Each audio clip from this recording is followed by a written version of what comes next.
Bien, pues vamos a compartir la palabra y queremos hablar acerca de el espíritu que nos permite identificarnos con Cristo Jesús en todo.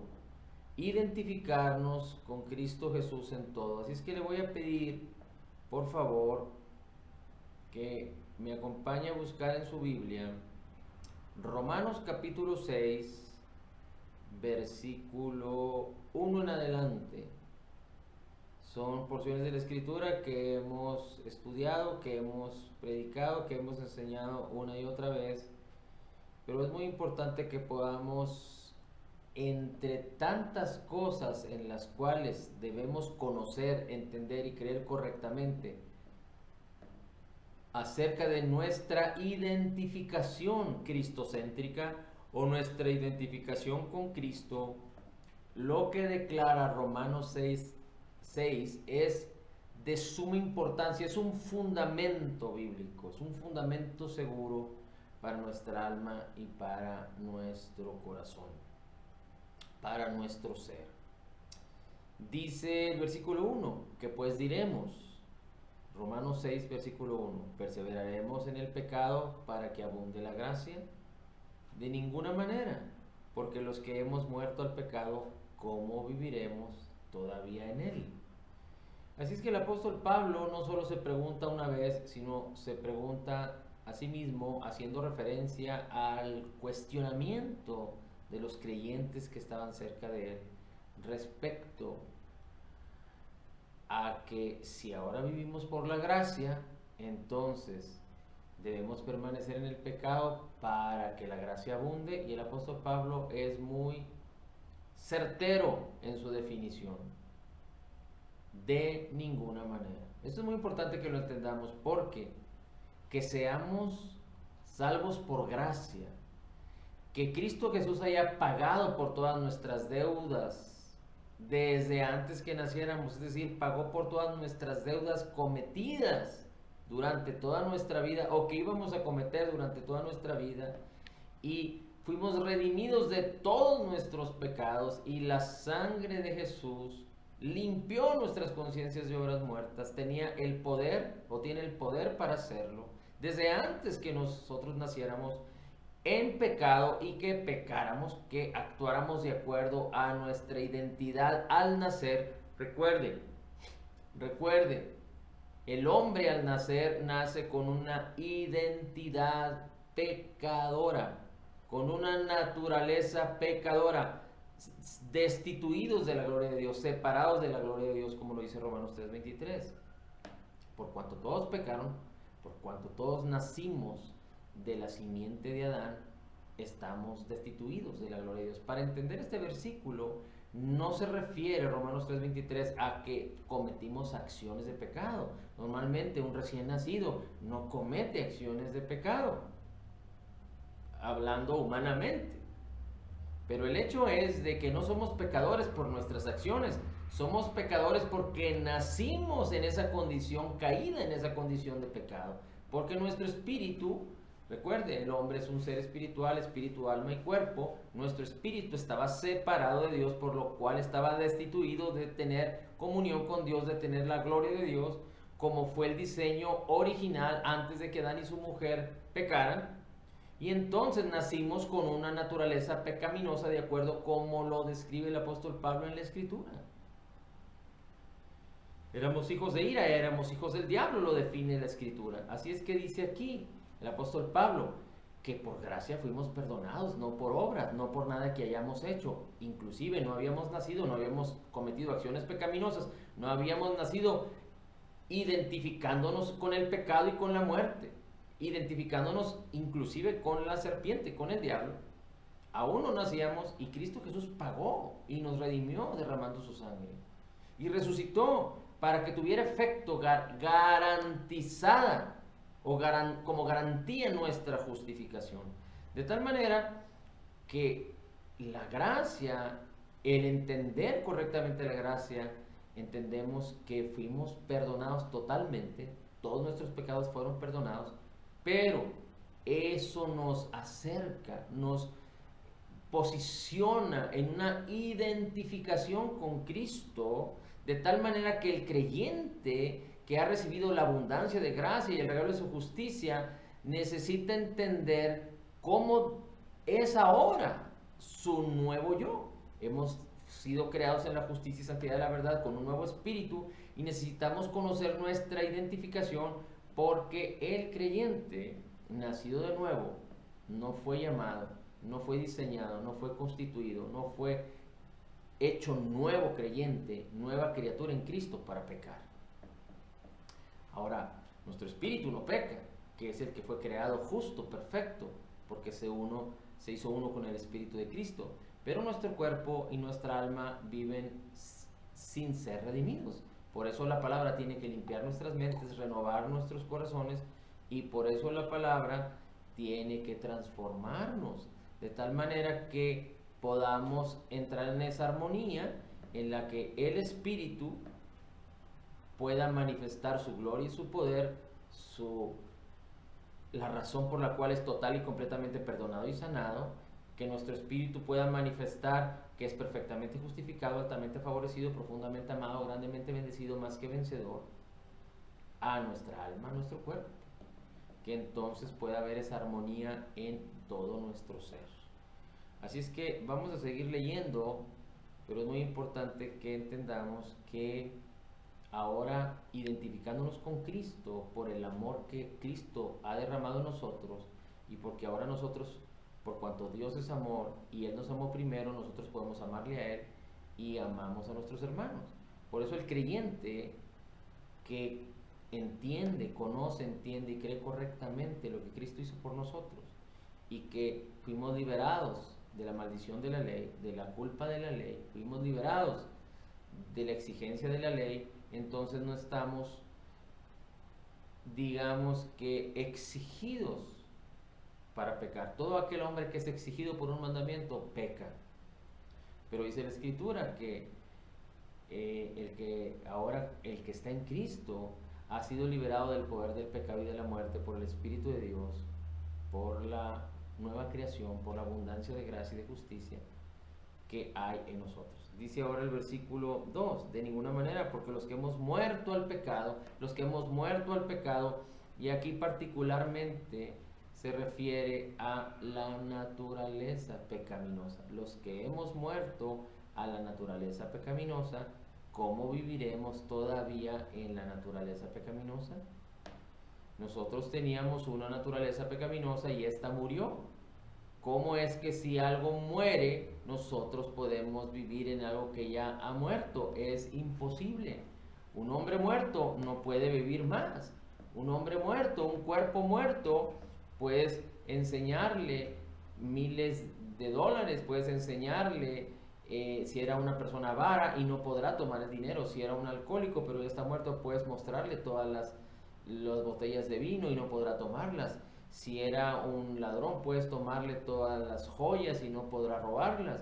Si era un drogadicto, puedes presentarle todas las drogas, pero como su cuerpo está muerto, no podrá consumir las drogas. Así es que un hombre muerto está muerto y no puede nadie vivir si está muerto. Así es que si nuestra naturaleza ha muerto, nuestra vieja naturaleza ha muerto, nuestra naturaleza pecaminosa ha muerto, porque nosotros creímos en Cristo, porque nosotros recibimos a Cristo como Señor y Salvador, entonces, ¿cómo podremos vivir en una naturaleza que ya no pertenece a nosotros, que ya no está en nosotros?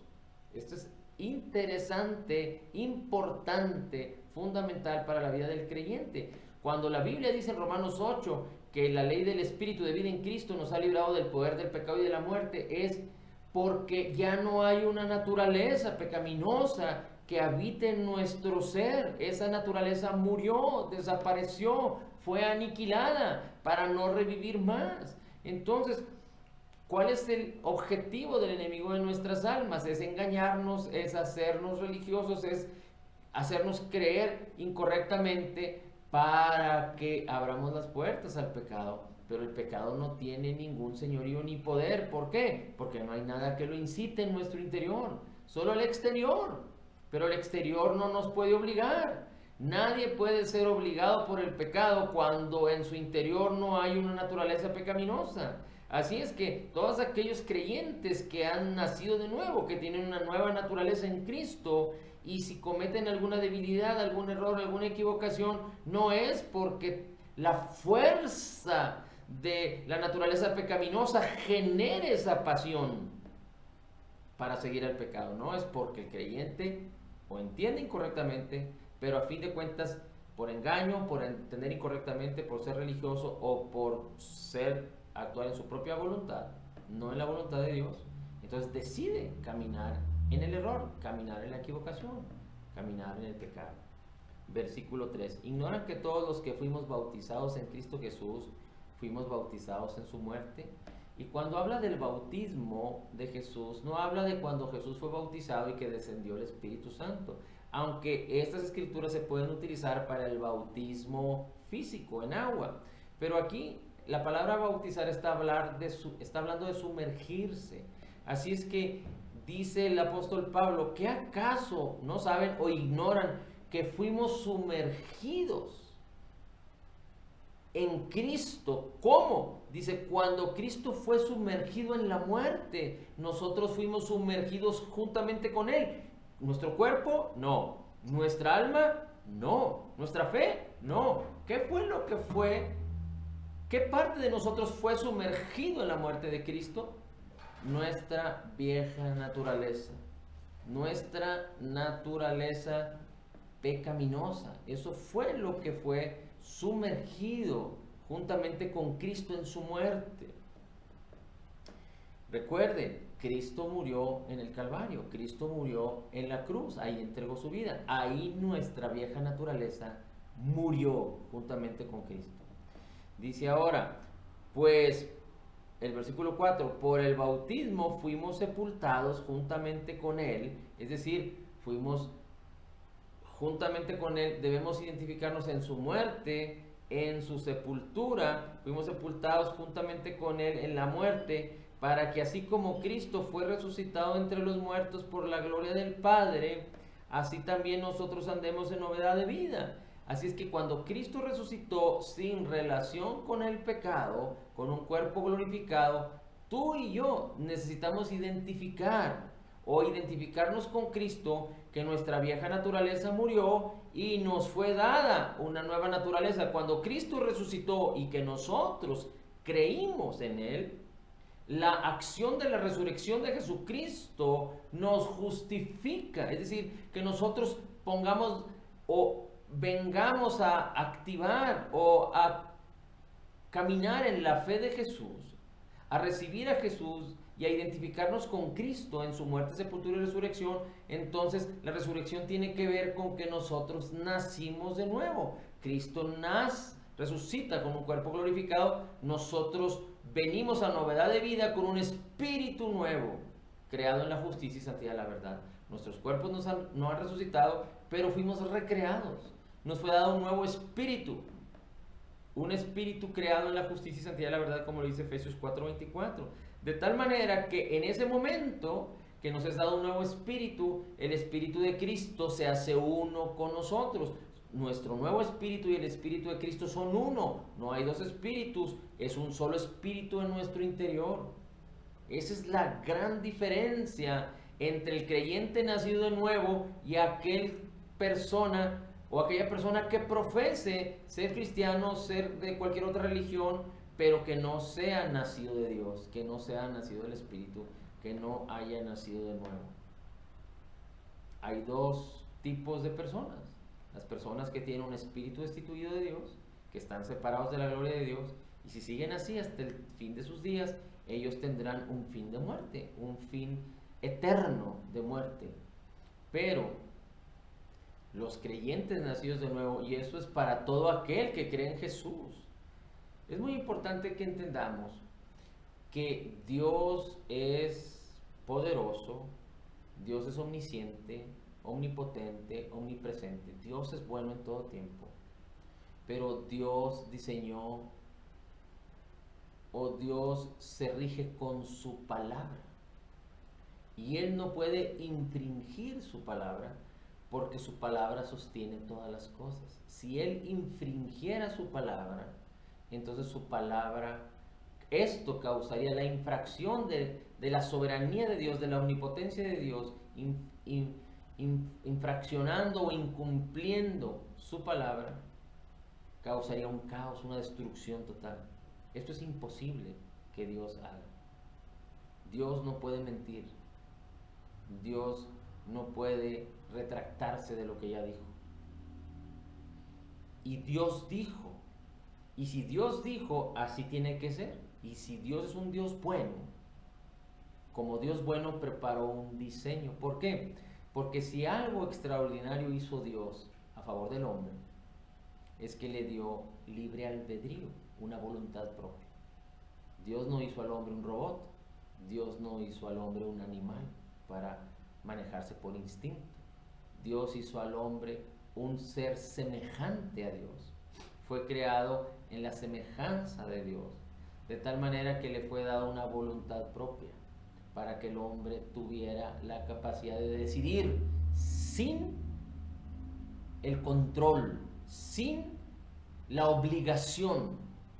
Tan es así que el hombre decidió por comer del fruto del árbol de la ciencia del bien y del mal, del cual Dios le dijo que no debía de comer, porque el día que lo hiciera ciertamente moriría. Y hemos dicho ya que Dios es un Dios bueno y es un Dios amoroso.